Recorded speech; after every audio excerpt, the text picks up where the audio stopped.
হাজারাতজু degree কলেজে তোমাদেরকে সুস্বাগত।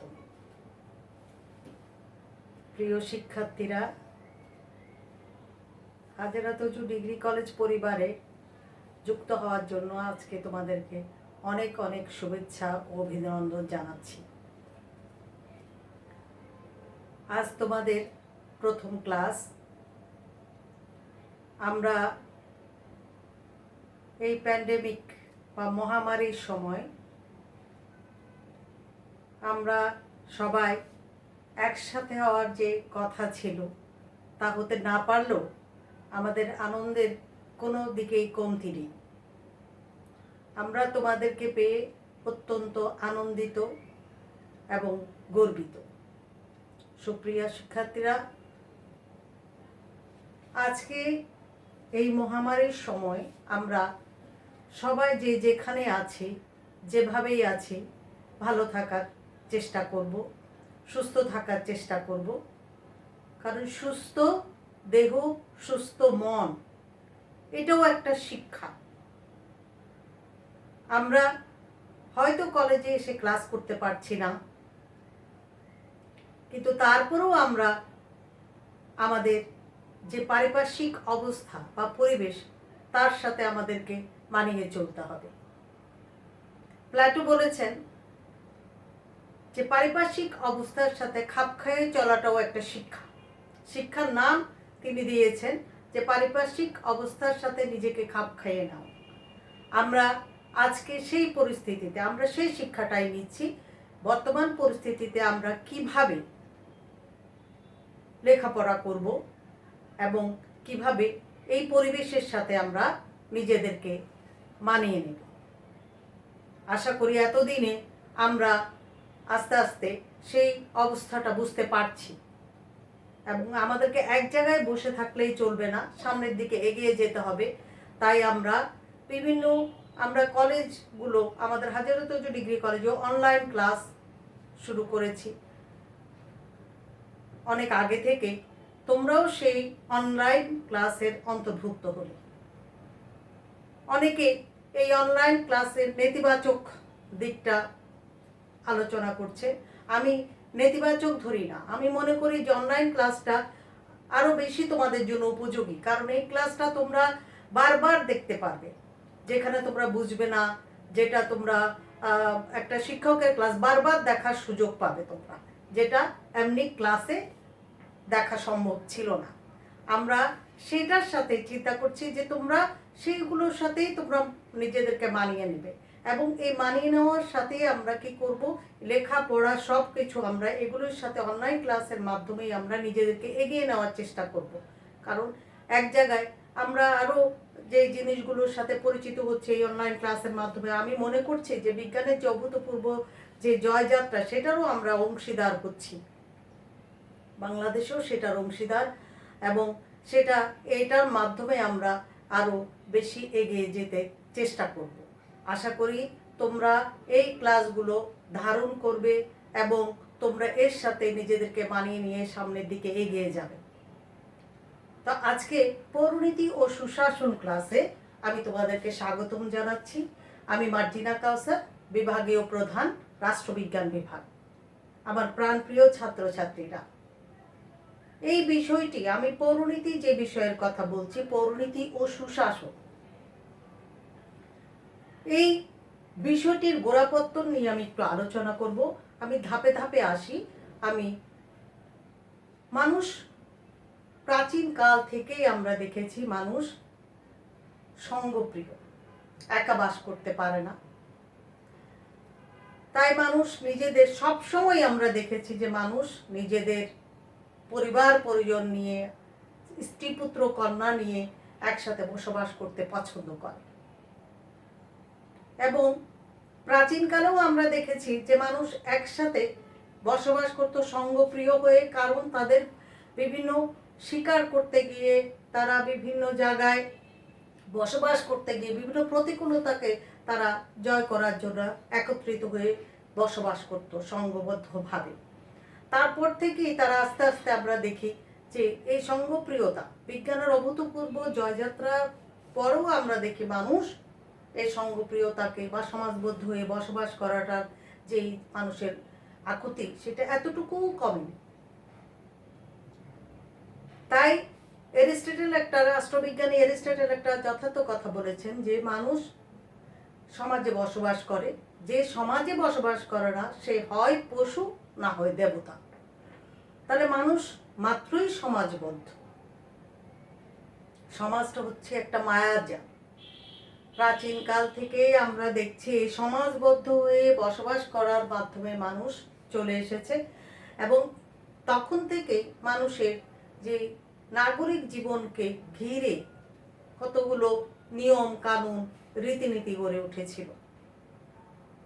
এবং বর্তমানেও আমরা দেখি যে সমাজবদ্ধ হয়ে মানুষের যে আধুনিক যুগে বিজ্ঞানের অভূতপূর্ব জয়ের পরেও মানুষ যে সমাজবদ্ধ হয়ে বসবাস করছে, সেটার জন্য কিছু নিয়ম কানুন রীতিনীতি এগুলো রয়েছে।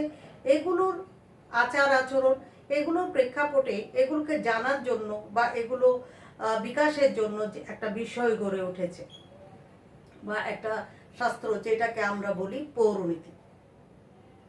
তাহলে এই পৌরনীতি বিষয়টার গোড়াপত্তন হয়েছিল মানুষের যেই সমাজবদ্ধ হয়ে বসবাস করা বা সমাজবদ্ধ হয়ে জীবনযাপন করার তাগিদেই বিভিন্ন নিয়ম কানুন আচার অনুষ্ঠান বা আচার ব্যবহার আমরা যেগুলোকে বলি তার প্রয়োজনে। তাই পৌরনীতিকে নাগরিকতা বিষয়ক বিজ্ঞানও বলা হয়। পৌরনীতির সাথে বর্তমানে আমরা দেখি যে পৌরনীতির যে বিষয়টি, সেটার সাথে আরো একটা শব্দ আমরা এখানে দেখতে পাচ্ছি যেটা যুক্ত হয়েছে, সেটাকে আমরা বলি যে পৌরনীতি ও সুশাসন।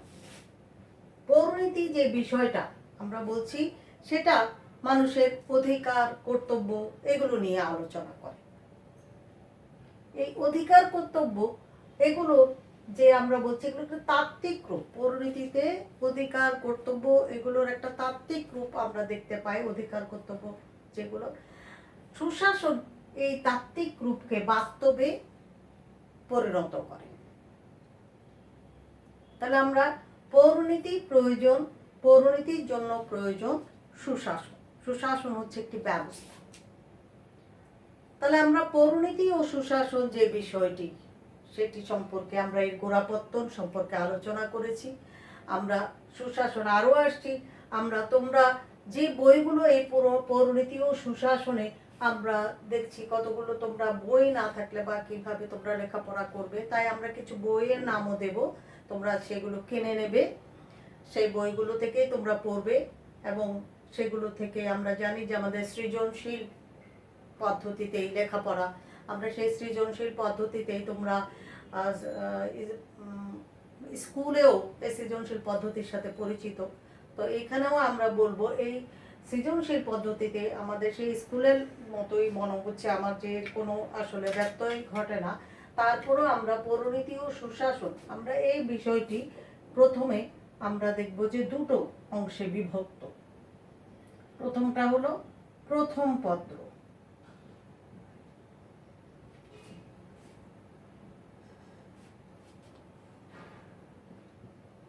দ্বিতীয় পত্র।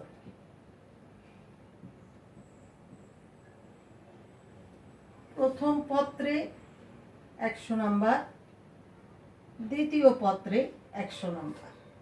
এখানে দুই ধরনের প্রশ্ন তোমাদের জন্য থাকবে। সেখানে আমরা দেখছি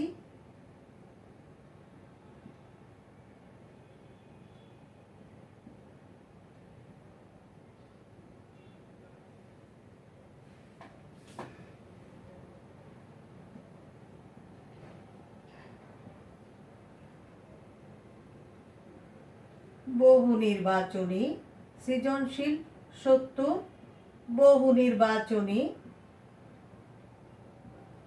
30। তাহলে আমরা এখানে টোটাল কত হয়? 100 নাম্বার। তাহলে এখানে আমাদেরকে 70 নাম্বারের সৃজনশীল প্রশ্ন উত্তর করতে হবে, আর বহু নির্বাচনী 30। তাহলে আমরা সেইভাবেই প্রথম পত্র দ্বিতীয় পত্র একই পদ্ধতি। তাহলে সৃজনশীলে আমরা দেখি এখানে তোমাদেরকে যে 8টি প্রশ্ন থেকে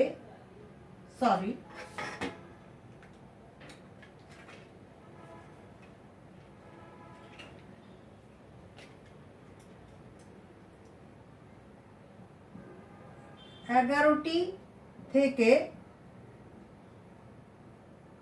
7টি প্রশ্নের উত্তর করতে হবে, যে কোনো 7টি। একটি প্রশ্নে 10 নাম্বার করে, তোমরা সেটি জানো। ক, খ, গ, ঘ, এভাবে 1 2 3 4 করে এভাবে নাম্বার বিভাজন থাকে। তাহলে আমরা সেভাবেই দুটো অংশ, একটা দ্বিতীয় পত্রে 100, প্রথম পত্রে 100 নাম্বার। তাহলে আমরা সেভাবেই প্রস্তুতিগুলো সেভাবেই নেব। আমাদের বইয়ের মধ্যে আমরা দেখাবো যে কি কি বই তোমরা সংগ্রহ করবে। আমরা আপাতত আমরা দেখছি যে এখানে পরিণীতি ও সুশাসন, আমরা দেখছি যে অক্ষরপত্রের একটি বই, পরিণীতি ও সুশাসন প্রথম পত্র। আর একটি বই রয়েছে, দুটি বই আমি আপাতত তোমাদেরকে দিচ্ছি, পরিণীতি ও সুশাসন, প্রফেসর মোহাম্মদ মোজাম্মেল হক। তাহলে আমরা এই দুটো বই, আমরা একটা পরিণীতি ও সুশাসন প্রথম পত্র ও দ্বিতীয় পত্র দুটি আমাদের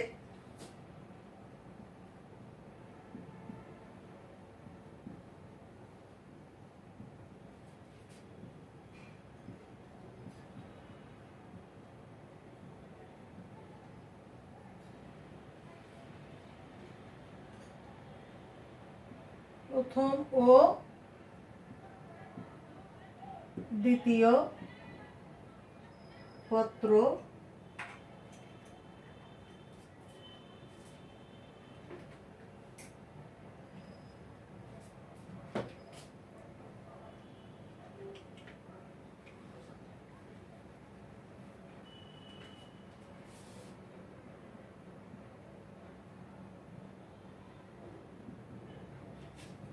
এটা অক্ষরপত্র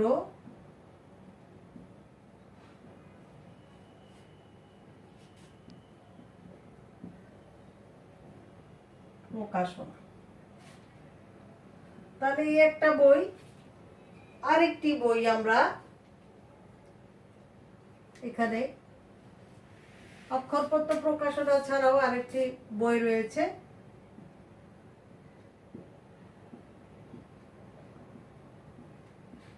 প্রফেসর মোজাম্মেল হকের বই। এই দুটো বই তোমরা সংগ্রহ করবে পরিণীতি ও সুশাসন অধ্যয়নের জন্য, পড়ার জন্য। তো এই বিষয়টি আমরা আরো একটু আলোচনা করি। পরিণীতি ও সুশাসন, আমরা প্রথমেই বলেছি যে পরিণীতি ও সুশাসন,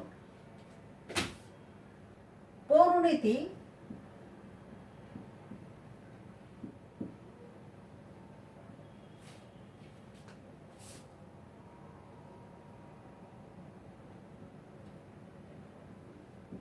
অধিকার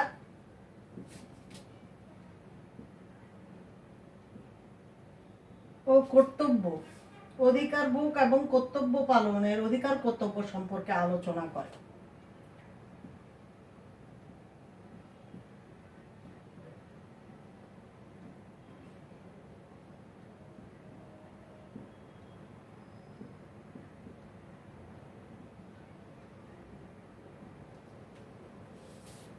এটা কি, এটাকে তাত্ত্বিক জ্ঞান। এই যে অধিকার কর্তব্য সম্পর্কে আলোচনা করে। আর সুশাসন আমরা বলছি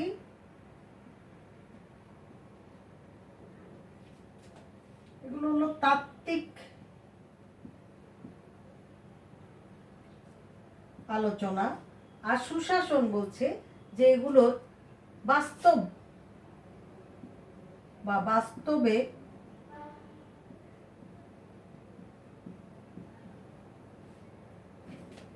প্রয়োগ করে একটি উন্মুক্ত, স্বচ্ছ ও জবাবদিহিমূলক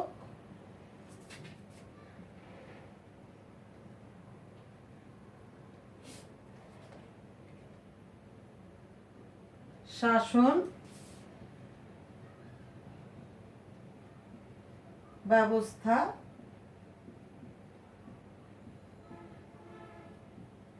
গড়ে তোলে। তাহলে আমরা এখানে দেখি যে অধিকার কর্তব্য সম্পর্কে আমরা পৌরনীতি যে অধিকার কর্তব্য সম্পর্কে একটা তাত্ত্বিক আলোচনা করে, আর সুশাসন হচ্ছে সেইগুলোকে বাস্তবে প্রয়োগ করে একটি উন্মুক্ত স্বচ্ছ জবাবদিহিমূলক ব্যবস্থা গড়ে তোলে।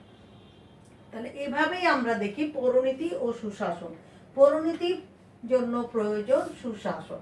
পৌরনীতি ও সুশাসন বিষয়টি আমরা আরো একটি উল্লেখযোগ্য জিনিস আলোচনা করি যে পৌরনীতি ও সুশাসন আমাদেরকে সুনাগরিক হিসেবে গড়ে উঠতে সহায়তা করে।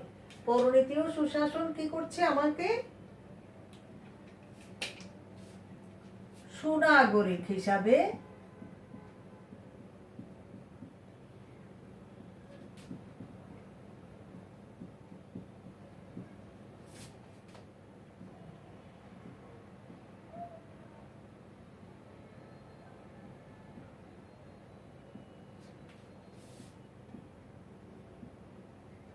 সহায়তা করে। এই সুনাগরিক হতে হলে হচ্ছে এখানে পৌরনীতি সুশাসনে আমরা দেখি আরো কি আলোচনা করা হয়। এই সুশাসন বা সুনাগরিক হিসেবে গড়ে তুলতে হলে আমরা কি কি আমাদের দরকার, আমরা যে বলছি একজন নাগরিক সুনাগরিক হতে হলে তার জ্ঞান, আত্মসংযম, নৈতিকতা, মূল্যবোধ, আমরা সেগুলো সবগুলো পৌরনীতি ও সুশাসনে আলোচনা করা হয়ে থাকে। মানুষ মূল্যবোধের মাধ্যমেই মানুষকে বলছে যে একটা মানুষ মূল্যবোধ বিশিষ্ট হলেই সে সুনাগরিক হিসেবে তাকে গড়ে তুলতে পারবে। আমরা এই জিনিসগুলো বলছি যে এই বিষয়টি কেন প্রয়োজন বা এই বিষয়টি আমরা কেন পড়ব। আমাদের একটা বিষয় পড়ার পেছনে আমাদের কতগুলো কারণ থাকে। আমরা বলছি যে এই বিষয়টি একজন নাগরিককে সুনাগরিক হিসেবে গড়ে তোলে বা কিভাবে সুনাগরিক হওয়া যায় তার পথ নির্দেশনা এই বিষয়টির মধ্যে রয়েছে। তাহলে আমরা এই বিষয়টির মাধ্যমে আমাদের অধিকার কর্তব্য সম্পর্কেও জানতে পারবো। মানুষ কর্তব্য পালনের মাধ্যমে বলছে যে তার অধিকারগুলো লাভ করে থাকে। কর্তব্য হলো কিছু দেয়া আর অধিকার হলো পাওয়া। তো এই জিনিসগুলো আমরা দেখি পৌরনীতির মাধ্যমেই আমরা জানতে পারবো। পৌরনীতি ও সুশাসনের মাধ্যমে বলছে যে একটা নাগরিক সে কর্তব্য হিসাবে তার প্রধান যে কর্তব্য রাষ্ট্রের প্রতি আনুগত্য স্বীকার করা। তারপরে রাষ্ট্রের যে আনুগত্য স্বীকার করার মাধ্যমে সে কি করে, তার অন্যান্য কর্তব্য অর্থনৈতিক, সামাজিক, রাজনৈতিক কর্তব্যগুলো সে পালন করবে। এর বিনিময়েও সে রাষ্ট্রের কাছ থেকে তার অধিকারগুলো ভোগ করতে পারে। আবার কিভাবে মানুষ অধিকার সচেতন হবে, কর্তব্য সচেতন হবে, সেগুলো আমরা এই পৌরনীতি ও সুশাসনের মাধ্যমে জানতে পারবো। তাহলে আমি যে একজন ব্যক্তি থেকে নাগরিক বলছে পৌরনীতি আমাদেরকে কি করেছে, একটা মানুষ আমাদের কি প্রথমে কি পরিচয় ছিল, পৌরনীতি ও সুশাসনই আমাদেরকে কি করেছে, এই মর্যাদাটা, নাগরিক মর্যাদাটা, যে স্ট্যাটাস আমরা বলি সেই স্ট্যাটাসটা আমরা পেয়েছি পৌরনীতি ও সুশাসন অধ্যয়নের ফলে।